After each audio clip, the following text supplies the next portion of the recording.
Mike Tyson and Jake Paul were due to fight in July, but the bout was postponed until November when Tyson suffered an ulcer flare-up. Mike Tyson and Jake Paul have been told their fight is not real by legendary broadcaster Jim Lampley.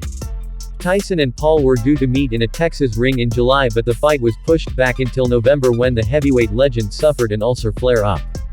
Both men insist the fight will be a professional one, despite it being held over 8 2-minute rounds with both men wearing 14 ounces gloves. And Lampley has echoed many in the sport's thoughts when explaining why the fight should not be taken seriously.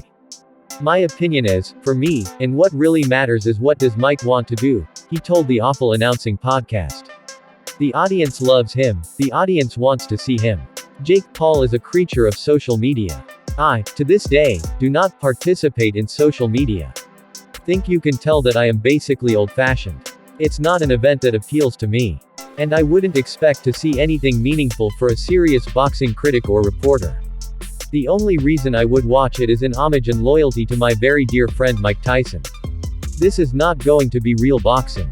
This is not going to be a fight between two boxers who've trained most of their lives within the technique of boxing and who are at or near their physical peak. That's not what we're talking about." Tyson, 58, and Paul, who is 30 years younger, insist they will both knock the other out at the AT&T Stadium, but the former has only been in the ring once in 20 years, in an exhibition bout against Roy Jones Jr. 4 years ago.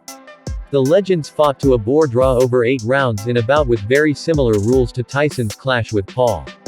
The YouTuber has fought 11 times as a professional, winning 10 with his only defeat coming against Tommy Fury last year.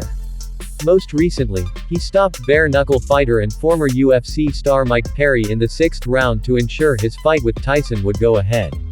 Little has been seen of Tyson's training for the fight with the former undisputed heavyweight champion, posting short clips on social media showing he still carries some power from his glory days.